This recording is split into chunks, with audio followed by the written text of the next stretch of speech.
नमस्कार, Delhi metro NCR bulletin में आपका स्वागत है। आइए नजर डालते हैं आज की ताजा तरीन खबरों में। शिवसेना ने उद्धव के फडणवीस को फोन करने की खबर को बताया गलत। शिवसेना के जनसंपर्क विभाग ने सत्ता बचाने के लिए उद्धव ठाकरे द्वारा देवेंद्र फडणवीस को फोन करने की खबर को गलत बताया है। शिवसेना की ओर से ये साफ किया गया है कि उद्धव ठाकरे अपनी बात खुलेआम करते हैं। साथ ही कहा गया है कि किसी भी तरह के भ्रम पर विश्वास न करें। महाराष्ट्र में सरकार के गठन का फॉर्मूला तय। महाराष्ट्र में सरकार के गठन का फॉर्मूला तय हो गया है। सूत्रों के मुताबिक बीजेपी के कोटे से 18 कैबिनेट, 10 राज्य मंत्री समेत 28 मंत्री होंगे। वहीं शिंदे कैंप से 6 कैबिनेट और 6 राज्य मंत्री बनाए जा सकते हैं। शुरुआत में 4 मंत्री पद रिक्त रखे जाएंगे। शिंदे कैंप को डिप्टी सीएम के साथ भारी भरकम मंत्रालय दिया जाएगा। यूक्रेन के शॉपिंग मॉल में रूसी हवाई हमले ने ली 13 लोगों की जान। रूस ने यूक्रेन के क्रेमेंचुक शॉपिंग मॉल पर हवाई हमला किया। इस हमले में अब तक 13 लोग अपनी जान गंवा चुके हैं। हमले के बाद अफरा तफरी का माहौल है। हर तरफ मलबा, चारों ओर अफरा तफरी। पल भर में जमींदोज हुई मुंबई की 4 मंजिला इमारत। महाराष्ट्र के मुंबई में एक 4 मंजिला इमारत जमींदोज हो गई। अभी 20 से 25 लोगों के फंसे होने की आशंका व्यक्त की जा रही है। राहत और बचाव का कार्य जारी है। नदी पहाड़ वादी में 11 जुलाई तक करे आराम। सुप्रीम कोर्ट के आदेश के बाद संजय राउत ने कसा बागी विधायकों पर तंज। शिवसेना सांसद संजय राउत ने आज प्रेस कॉन्फ्रेंस कर एकनाथ शिंदे को लेकर कहा कि मुझे उनसे व्यक्तिगत तौर पर नाराजगी नहीं है।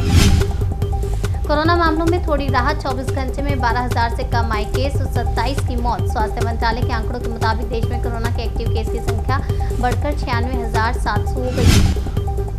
दिल्ली में बढ़ रहे हैं कोरोना मामले। ओमिक्रॉन के BA.5 सब वेरिएंट की हुई पुष्टि। मध्य, दक्षिण और दक्षिण पूर्व दिल्ली से एकत्रित कुछ नमूनों में ओमिक्रॉन का BA.5 उपस्वरूप पाया गया है। आधिकारिक सूत्रों ने सोमवार को जानकारी दी। विपक्ष की शिकायत पर राज्यपाल का बड़ा एक्शन। उद्धव सरकार के अंधाधुंध 200 फैसलों पर मांगी जानकारी। राज्यपाल भगत सिंह कोश्यारी ने महाराष्ट्र में उद्धव सरकार के 200 सरकारी आदेशों पर जानकारी मांगी। 5 जुलाई तक होटल में ही रुकेंगे शिवसेना के बागी एमएलए। बीजेपी ने अपने विधायकों पर लिया फैसला।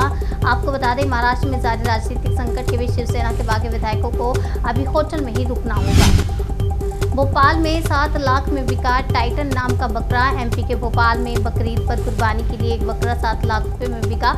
इस बकरे का नाम टाइटन है। वह देसी घी, दूध, मक्खन और विभिन्न प्रकार की देसी जड़ी बूटियां खाकर 150 किलो का हो गया।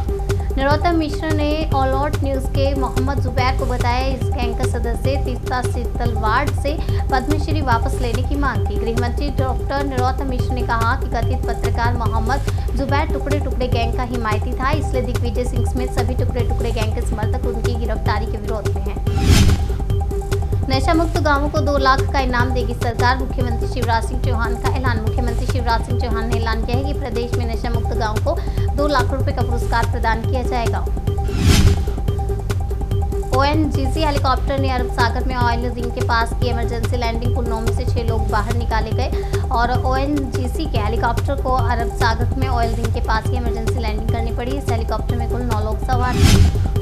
सुप्रीम कोर्ट से राहत के बाद बागियों ने मनाया जश्न। पटाखों से सेवैयों के दिए गए ऑर्डर। गुवाहाटी में होटल की बुकिंग बढ़ाई। गुवाहाटी होटल के आसपास का इलाका अब एकनाथ शिंदे के महाराष्ट्र के गढ़ जैसा दिखने लगा है। इसी होटल में पिछले 1 हफ्ते से एकनाथ शिंदे अपने बागी विधायकों के साथ रह रहे हैं। सांगली में आत्महत्या नहीं, हत्या हुई थी 9 लोगों की। पुलिस जांच में हुआ खुलासा। महाराष्ट्र के सांगली जिले में 2 भाइयों के परिवार के 9 सदस्यों की मौत के मामले में जांच में मामला उजागर हुआ है कि उन्हें एक तांत्रिक और उसके ड्राइवर ने कथित तौर पर जहर देकर मार डाला था। आंगनबाड़ी वर्कर के बेटे को मिला 1 करोड़ 8 लाख का सैलरी पैकेज। अमेजन गूगल का ऑफर ठुकराकर फेसबुक को चुना। विशाख मंडल को गूगल और अमेजन जैसी दिग्गज कंपनियों की ओर से भी जॉब ऑफर मिला था, लेकिन उसने बड़े पैकेज के कारण फेसबुक को चुना।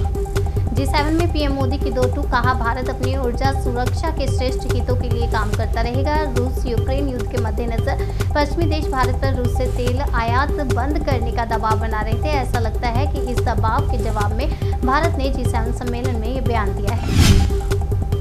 अग्निपथ के विरोध में कांग्रेस ने किया प्रदर्शन। सत्याग्रह में शामिल हुए मंत्री बन्ना गुप्ता। अग्निपथ योजना का विरोध जमशेदपुर में भी देखने को मिला। यहाँ कांग्रेस के सत्याग्रह में मंत्री बन्ना गुप्ता भी शामिल हुए और योजना का विरोध किया। दिल्ली मेट्रो एनसीआर बुलेटिन में फिलहाल इतना ही। तब तक के लिए मुझे दीजिए इजाजत और देखते रहिए नेशनल इंडिया।